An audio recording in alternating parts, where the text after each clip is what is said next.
Okay mga kaibigan, ito naman ang pag-usapan natin mga kababayan. Ang tungkol naman sa mga nagagawang accomplishment ng PNP mga kaibigan na kung saan marami sa ating mga kapulisan ngayon ang talaga namang may mga magagandang accomplishment. Meron namang ibang mga kapulisan na natutulog sa pansitan.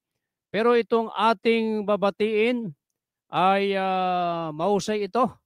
Mahusay itong Provincial Director ng Tarlac PNP mga kaibigan na kung saan ang Tarlac Provincial Police Office ay meron silang mga accomplishment report na nalaman natin na isang dating terrorist group member ay sumuko sa PNP Tarlac mga kababayan at nagsauli ng kanilang mga baril. Congratulations sa Tarlac PNP. Congratulations.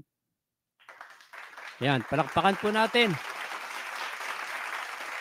Mabuhay ang Tarlac PNP. Talagang nagtatrabaho sa pamumuno ni Police Colonel Miguel Guzman. Yan po siya. Makikita po natin sa larawan.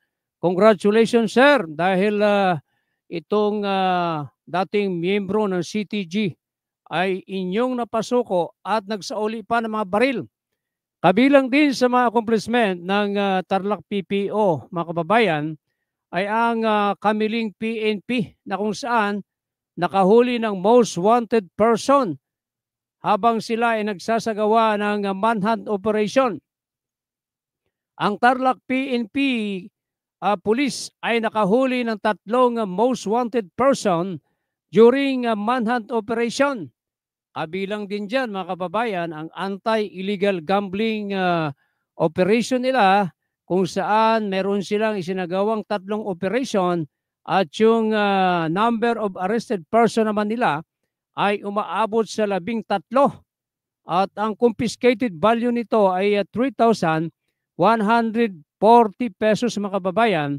At pagdating naman sa anti-illegal drugs, ang number of operation nila ay 13 at number of arrested person naman ay 13 ba? Maganda, congratulations Colonel Miguel Guzman sir.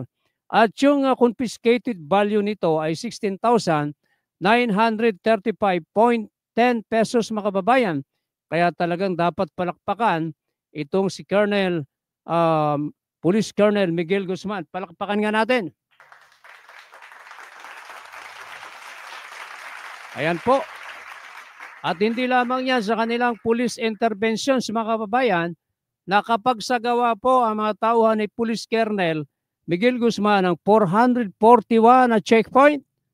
Kabilang dyan yung Uplan Sita na 389 mga kababayan. Bukod pa dyan, yung mobile patrolling nila ay umabot ng 380 mga kababayan. Marami po yan ha. Masisipag itong mga Police Colonel Miguel Guzman mga kababayan, sabi mo, 380 na mobile patrolling. Kabilang dyan, ang beat patrolling na umaabot naman sa 398 mga kababayan. Aba, talagang masipag ha. Congratulations, Police Colonel Miguel Guzman, sa iyong liderato dyan sa Tarlac PNP. Nakahuli din sila mga kababayan na mga taong wanted na kung saan may mga warrant of arrest. Ang nahuli po nila dyan ay 24 mga kababayan. At sa safekeeping naman ng mga firearms ay 8 ang kanilang na safekeeping dyan.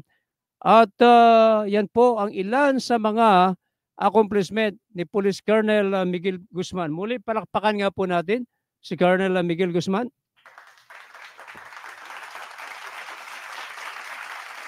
At siyempre, binabati din natin ang pamunuan ng PNP Region 3 sa pamumuno ni Police Brigadier General Redrico Maranan. Mga kababayan, no? Talagang maasahan itong si Police Colonel Miguel Guzman na napakarami nilang accomplishment. Yan ang sinasabi natin dito mga kababayan, na kapag may accomplishment ay ating pupurihin. Subalit, kapag natutulog sa pansitan, ay atin itong kakalampagin, katulad ng ibang provincial director dyan na natutulog sa pansitan, si Police Colonel Jacinto Jack Malinaw, ha? Natutulog sa pansitan yan. Abangan mo at kakalampagin natin naman itong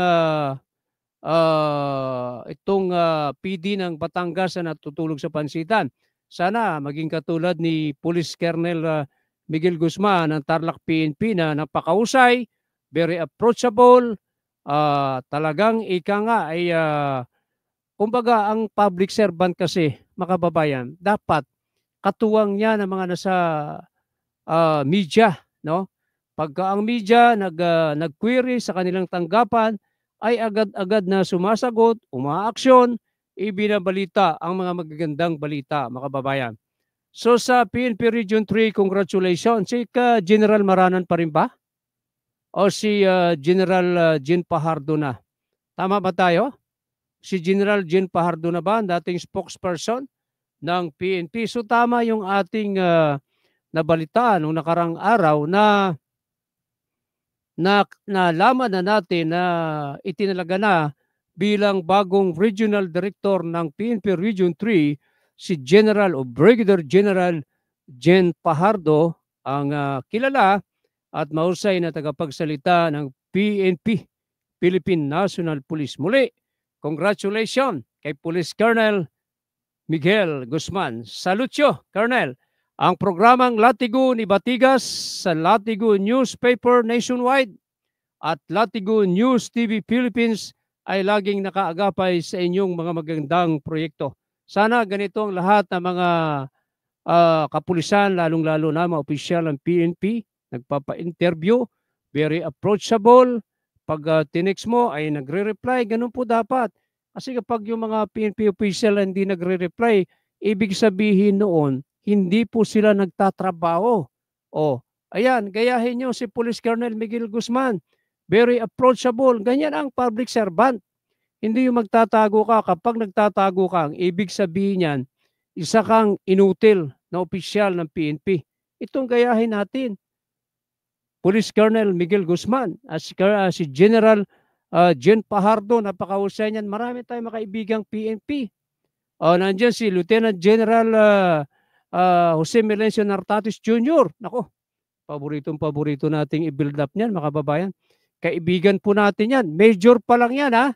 Kaibigan na po yan ng inyong lingkod, si General Jose Melencio Nartatis, mga kababayan. Marami tayong kaibigan ng mga opisyal.